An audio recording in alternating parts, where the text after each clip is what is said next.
मैंने लिखा था कि अपने जीते जी तिरंगे को कभी झुकने नहीं देंगे, कि अपने जीते जी तिरंगे को कभी झुकने नहीं देंगे, चाहे जितनी जोर लगा लो आतंक को पनपने नहीं देंगे। और दिन रात लगे हैं जो सैनिक भारत की सुरक्षा में, उन वीर शहीदों की कुर्बानी हम व्यर्थ नहीं होने देंगे, उन वीर शहीदों की कुर्बानी हम व्यर्थ नहीं होने देंगे।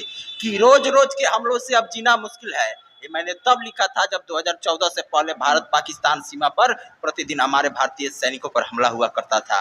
कि रोज रोज के हमलों से अब जीना मुश्किल है, शहीदों के बलिदानों को दिल से मिटाना मुश्किल है। उन वीर शहीदों के लहू की कीमत अब बता दो, और पैदा हो रहे हैं जिस कोख से आतंकी, उस कोख को ही बम से उड़ा दो। तो ये कविता मैंने लिखा था।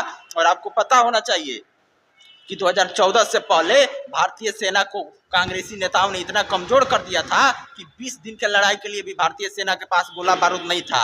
और आज भारतीय सेना इस स्थिति में है कि पाकिस्तान जैसे 5 देशों के साथ लगातार 2 साल तक जंग लड़ सकती है। और सैनिकों को कमजोर करने का प्रयास किसने किया? बुलेट प्रूफ जैकेट, अत्याधुनिक हथियार नहीं देना, ये किसकी साजिश थी? ये सब देश के गद्दार कांग्रेसी नेताओं की साजिश थी। और सच्चाई तो ये है कि कांग्रेसी नेताओं ने भारत का टुकड़ा करने का पूरा प्लानिंग कर लिया था, और इस बात का देश को तनिक भी फर्क नहीं थी। और इसका साफ जवाब है कि जब प्रश्न पीढ़ियां पूछेंगी, इतिहास जुबान तो खोलेगा, और देश के नमक हरामों पर पूरा देश तो डोलेगा। अपने मातृभूमि के आन बान शान के लिए, स्वाभिमान के लिए, मातृभूमि की रक्षा के लिए युद्ध तो लड़ना ही पड़ता है। और आपको पता होना चाहिए कि हमारे भारतीय सैनिक जितना युद्ध में शेर की तरह लड़कर शहीद नहीं हुए हैं, उससे ज्यादा हमारे भारतीय सैनिक पाकिस्तान द्वारा पाले गए उनके आतंकवादियों के आत्मघाती हमले और धोखे से किए गए वार में शहीद हुए हैं। कविता लिखा था कि वो अपनी जान छुपा के रखते हैं, हम अपनी जान हथेली पे रखते हैं। वो छुप के हमला करने वाले कायर सामने से क्या लड़ेंगे? हम हमेशा बांध के सर पे कफन रखते हैं। कि शेर की यारी होती नहीं है चीलकों सियारों से, बुज़दिल कभी खेलते नहीं है घातक हथियारों से, बौने कभी टकराते नहीं है पत्थर के दीवारों से, और देशभक्त हाथ मिलाते नहीं है वतन के गद्दारों से। और पाकिस्तानियों, अगर भारत की तरफ आंख उठाकर देखा तो तुम्हारी खुशियां, तुम्हारी मुस्कान छीन लेंगे, तुम्हारी आबरू, तुम्हारा ईमान छीन लेंगे, तुम्हारे कलेजे में हाथ डालकर तुम्हारी जान छीन लेंगे। चुप के हमला करता है रे कायर पाकिस्तान, तुझसे तो तेरी धरती और तेरा आसमान छीन लेंगे, तुझसे तो तेरी धरती और तेरा और ये चीन भी तो है सामने, चीन भी तो है, चीन की ही कहीं ना कहीं साजिश है ये। देखिए, ये चीनी हो गया चाहे पाकिस्तानी हो गए, गोला बारूद से खेलने के लिए 56 इंच का सीना चाहिए, और 56 इंच का सीना तो हमारे हिंदुस्तान में होता है। शेर तो हिंदुस्तान में होते हैं, चीन में और पाकिस्तान में तो कायर और कंगाल होते हैं। और सुनो, जो लोग माननीय प्रधानमंत्री जी पर तरह तरह की कि मोदी नजरों से नजरें मिलाकर दुश्मन का हर राज निकाल लेते हैं, वो आवाज से ही पूरे शरीर का वजन निकाल लेते हैं। और इसलिए हम उनको दिल में बिठाए हैं, क्योंकि दुआ देकर वो दुश्मनों की जान निकाल लेते हैं। और पाकिस्तानियों, प्रेम और सद्भावना को लापता कर रहे हो, बार बार खता पे खता कर रहे हो।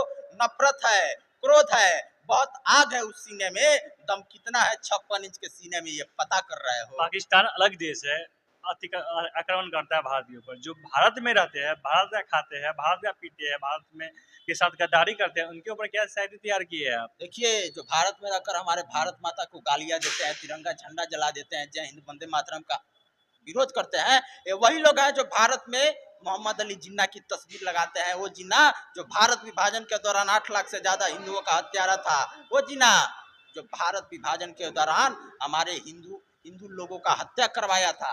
और तो ऐसे इनसे कैसे जीत पाइएगा आप? सवाल ये है। तो ऐसे मैं बाहरी को तो हम 2 बात बोल देते हैं, गरिया देते हैं, स्टैक कर देते हैं, लेकिन जो देश में है उनको ये सब कैसे लड़ देखिए, पाएंगे? जो लोग तिरंगा झंडा जलाते हैं उनसे कहना चाहते हैं कि अगर अशफाक को समझे होते तो ऐसी भूल ना करते, अपने अहले वतन के साथ ऐसी तुलना करते। अब्दुल कलाम के कलाम को अगर समझ लिए होते तो इस तरह से वंदे मातरम को भूल ना करते। तो जो जिस देश में खा करके, जिस देश का अन्न पानी खा करके, जिस देश का भारत माता की जय नहीं बोल सकते हैं, वैसे गद्दार लोगों को इस भारत भूमि पर रहने का तो अधिकार ही नहीं होना चाहिए। और इस पर सरकार को कोई कदम उठानी चाहिए। मैं तो सरकार से अपील करता हूं कि अगर भारत में रहना है तो सबसे जय हिंद और वंदे मातरम बुलवाना होगा। और मैंने लिखा था कि वतन के लिए देश हित में आवाज उठाई जाएगी, और राष्ट्र के लिए सख्त से सख्त कदम उठाई जाएगी, और संविधान को बदलना ही क्यों ना पड़े, लेकिन हर एक भारतवंशी से वंदे मातरम बुलवाई जाएगी। संविधान भी बदला जा सकता है क्या? नहीं, देखिए, संविधान को बदलना ही क्यों ना पड़े, अगर जरूरत पड़ेगा देश हित राष्ट्र हित में अगर जरूरी होगा तो संविधान बिल्कुल बदला जाना चाहिए।